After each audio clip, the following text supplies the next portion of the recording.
Oke, halo, assalamualaikum seperadekku, sobat-sobatku, teman-temanku, adik-adikku semuanya. Akhirnya di video ini aku mau bikin Q&A karena banyaknya teman-teman di luar sana yang menanyakan kepada aku gimana pengalaman aku selama mengikuti rekrutan kayak gitu. Jadi di video kali ini aku akan ngebahas dan menjawab semua pertanyaan teman-teman. Beberapa pertanyaan teman-teman aku gabungin jadi satu karena kalau aku ngejawab satu persatu kayaknya akan panjang jadinya ceritanya dan pertanyaannya pun sama. Jadi makanya aku membuat video ini buat adik-adikku yang ingin menjadi pramugari atau pramugara. Semoga ini bisa menambah wawasan kalian dan bisa menjadi salah satu referensi buat kalian jika nantinya mau ikut seleksi pramugari atau pramugara. Oke, sebelumnya aku doain buat adik-adik yang bercita-cita atau berkeinginan bekerja sebagai pramugari atau pramugara. Aku doakan semoga cepat tercapai dan semoga dilancarkan serta dimudahkan perjalanannya dalam mengikuti perekrutan dan nantinya akan segera bergabung dengan maskapai pilihan adik-adik semua. Sebelumnya ini video aku menjawab sesuai dengan pengalaman pribadiku sendiri. Mungkin akan berbeda dengan pengalaman teman-temanku yang lain. Jadi pengalaman aku ini bisa dijadikan salah satu referensi buat adik-adik semua. Dan adik-adik juga bisa bertanya ke teman-teman aku yang pramugari-pramugara juga. Jadi kalian bisa banyak banyak cerita ataupun banyak pengetahuan mengenai perekrutan dalam menjadi seorang flight attendant kayak gitu. Aku di sini ngomongnya flight attendant, itu berarti pramugari dan pramugara ya. Oke, pertanyaan pertama, berapa tinggi dan berat badan untuk menjadi FA? Oke. Kalau untuk persyaratan tinggi seorang flight attendant adalah 165 bagi wanita dan 170 untuk pria. Itu tinggi minimal ya. Rata-rata maskapai di Indonesia ataupun di luar negeri sudah menggunakan BMI atau Body Mass Index atau yang kita kenal sebagai IMT, Indeks Massa Tubuh. Jadi itu adalah angka yang menjadi penilaian standar untuk seseorang apakah dia mempunyai berat tubuh yang ideal atau normal atau kekurusan atau mungkin bahkan obesitas seperti itu. Oke guys, di sini aku searching lewat Google, kalian juga bisa lihat ketik kalkulator BMI, nanti keluar dari Hello Sehat, klik aja. Nah, di sini kalian diharuskan mengisi tinggi badan kalian saat ini, kemudian berat badan kalian saat ini juga. Nanti setelah itu kalian searching langsung. Nah, aplikasi ini akan membuat perhitungan yang mana nanti ada hasilnya dan dijelaskan di situ apakah berat badanmu ideal atau obesitas seperti itu. Dan di sini juga dilengkapi dengan bagaimana cara menurunkan berat badannya jika obesitas atau kekurusan atau gimana. So, semangat ya buat adik-adikku semua. Pertanyaan kedua, apakah seorang kandidat flight attendant harus mahir atau lancar dalam berbicara bahasa Inggris? Untuk maskapai domestik sendiri, kalau misalkan lancar banget dalam bahasa Inggris, itu bisa dibilang enggak juga, karena back to your personality. Kalau kalian misalkan mempunyai bahasa Inggris atau lancar dalam berbicara bahasa Inggris, yaitu menjadi nilai plus buat kalian. Tapi jujur, aku pribadi bahasa Inggris aku nggak bagus-bagus banget dan nggak fluently banget, tapi setidaknya kita mengerti. Misalkan ada seseorang yang ngomong bahasa Inggris, saya paham dan aku juga mengungkapkan dalam ataupun aku berbicara dalam bahasa Inggris, dia juga paham. Jadi ada komunikasi dua arah kayak gitu. Yang penting intinya saling paham aja. Kalau kita ngomong bahasa Inggris itu udah cukup kalau menurut aku sih ya. Karena jujur aku juga nggak pinter-pinter banget dalam bahasa Inggris, karena aku percaya learning by doing. Jadi Untuk masalah grammar, jujur ya, aku sih gak begitu mahir-mahir banget, gak begitu pandai-pandai banget. Grammar aku juga berantakan kalau misalkan ngomong bahasa Inggris. Yang penting adalah confidence, percaya diri kalian dalam berbicara bahasa Inggris. Kemudian perbanyak vocabulary, jadi kosakata kalian itu diperbanyak. Dan kenapa bahasa Inggris penting? Karena itu bahasa internasional dan nanti bila kalian sudah rilis, sudah masuk dalam satu airlines, pada saat trainingnya di sana, kalian akan diberikan buku yang manual booknya itu dalam bahasa Inggris semua. Jadi mau tidak mau kalian harus bisa berbahasa Inggris. So pada saat pertama aku ikut recruitment juga, aku bahasa Inggrisnya nggak fluently banget, dan aku pada saat disuruh introduce yourself, aku menggunakan bahasa Inggris seperti yang adik-adik hafalin saat ini. Itu juga yang aku hafalin saat dulu. Cara kalian untuk melatih bahasa Inggris kalian itu, kalian bisa nonton YouTube, terus ngefollow Instagram, Instagram orang yang bisa memberikan kontribusi dalam belajar bahasa Inggris kali ya. Sama halnya seperti yang saya lakukan, aku ngefollow orang-orang yang mengajarkan tips dan trik lancar berbahasa Inggris. Kemudian aku juga nonton YouTube dengan subtitle bahasa Inggris. Dan yang terakhir, yang paling penting ini, ajaklah salah satu temanmu ataupun beberapa temanmu yang sama-sama ingin belajar berbicara bahasa Inggris. Jadi lewat situlah kalian bisa messengers dalam bahasa Inggris, kemudian ngobrol sehari-hari, make conversation kayak gitu dalam bahasa Inggris juga. Jadi kalau misalkan ada yang salah, tinggal dibenerin kayak gitu. Jangan takut dan jangan malu, karena ini kan untuk kalian sendiri. Jadi kalau misalkan ada yang bilang, alah lu sok-sokan bahasa Inggris, ya ignore aja mereka, nggak usah dipeduliin aja, karena mereka nggak menjamin kita untuk sukses kan. Lagian mereka juga bukan lagian mereka juga bukan yang ngebayarin kita kayak gitu. Mereka nggak ngejaminin kita untuk hidup sukses. Jadi udah, lupakan orang-orang yang seperti itu. Dan masih banyak kok orang-orang yang ingin sama-sama sukses dengan kamu dan sama-sama ingin berbicara bahasa Inggris yang lebih lancar lagi. Ajaklah teman-temanmu yang itu. Kak, syarat masuk Sriwijaya? Syarat masuk Sriwijaya ada di sini, cuplikan. Oke, aku akan nanti kasih cuplikan. Syaratnya sih secara umum ya, kayak tinggi, berat badan, kemudian tidak buta warna, terus tidak minus, kayak gitu. Pertanyaan keempat, Kak, kapan ada pembukaan atau perekrutan pramugara Sriwijaya Air? Di sini banyak banget yang tanya ke aku. Jujur, aku nggak tahu sama sekali untuk masalah perekrutan atau lowongan pekerjaan untuk menjadi seorang pramugara seperti itu. Aku nggak tahu.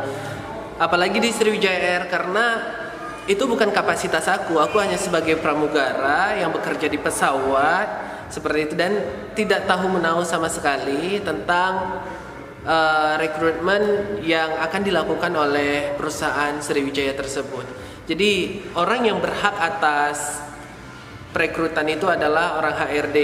Apabila mereka merasa kekurangan flight attendant atau kekurangan pramugara, mereka akan segera buka rekrutmen juga kok.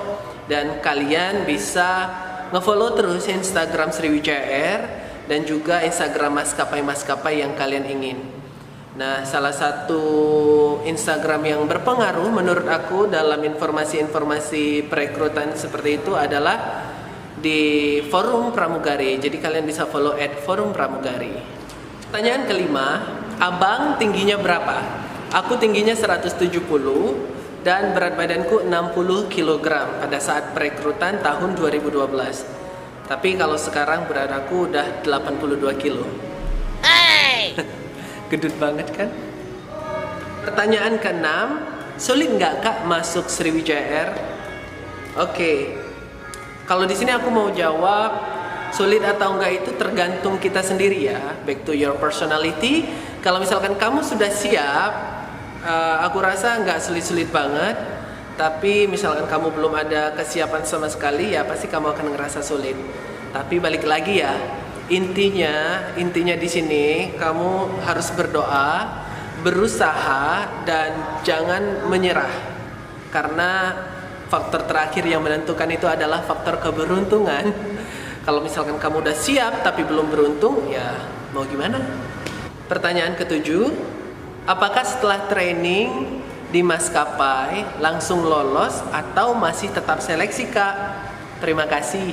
Nah, di training ini kita diharuskan belajar mengenai ya konfigurasi pesawat, prosedur dan segala macam.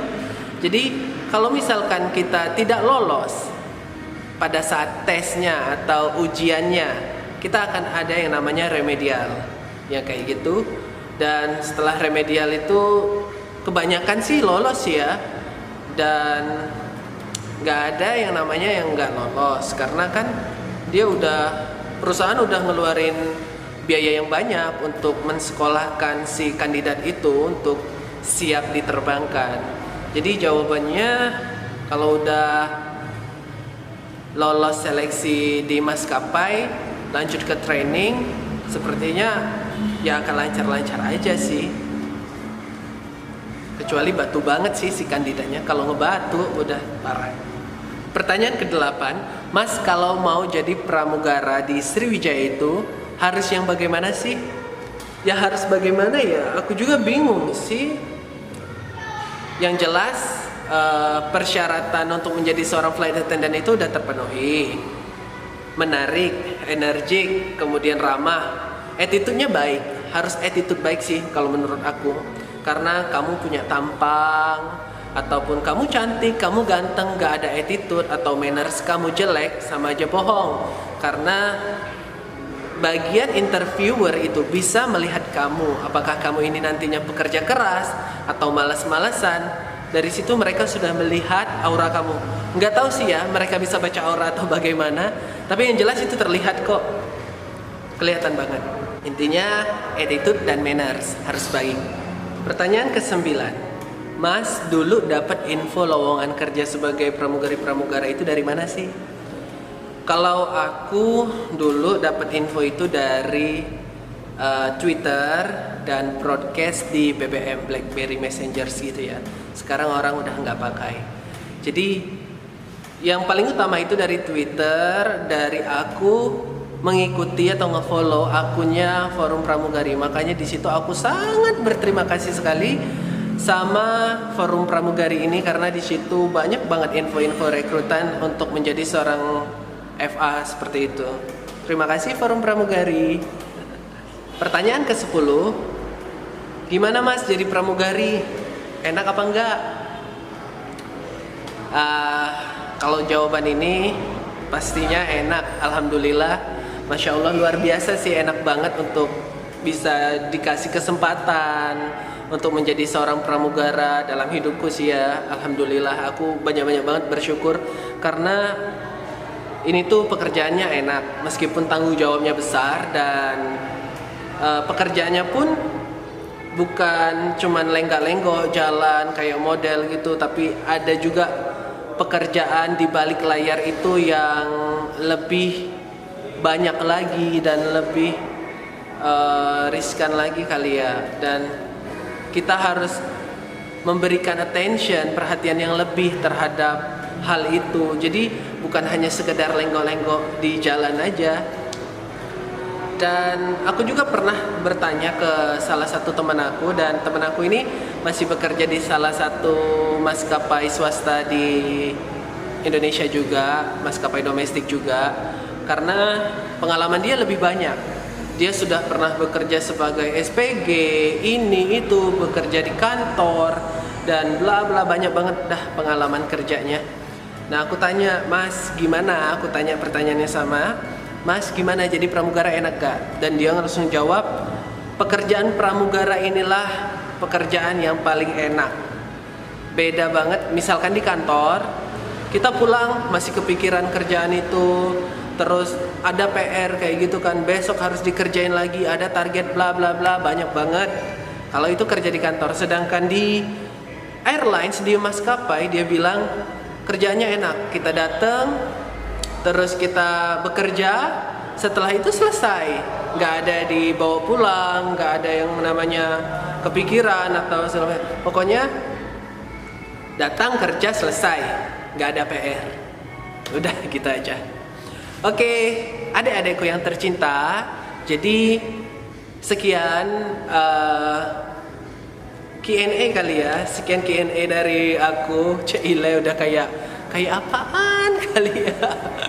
Aduh ya Allah, sebenarnya aku agak geli-geli gimana gitu ya kalau bikin Q&A, karena aku bukan artis, bukan selebgram, bukan seseorang yang terkenal lah. Jadi tapi berhubung adik-adik yang tanya dan nge-DM aku itu banyak banget, aku sempat awal-awalnya itu aku balas satu persatu. Ada yang tanya aku balas, ada yang tanya aku balas. Dan mungkin aku kelelahan kali ya, karena pertanyaan mereka kebanyakan sama. Jadi alangkah baiknya aku bikin video. Jadi pada saat ada adik yang tanya, aku langsung aja, ini deh ada linknya loh, kalian bisa nonton di situ. Pertanyaan yang akan kamu tanyain kebanyakan sama dan jawabannya ada di video itu. Jadi adik bisa nonton sepuasnya, bisa diulang-ulang juga kan.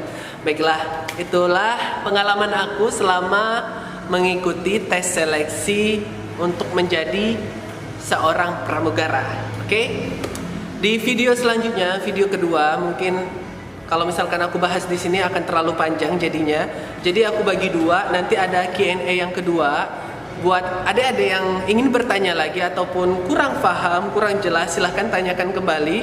Adik bisa follow Instagram abang di @henrykiswara, atau kalian bisa DM ke situ ya, atau kalian bisa komen di kolom komentar di channel YouTube abang ini. Nah, nanti abang kumpulin lagi, abang jadiin satu lagi, lalu abang bikin video.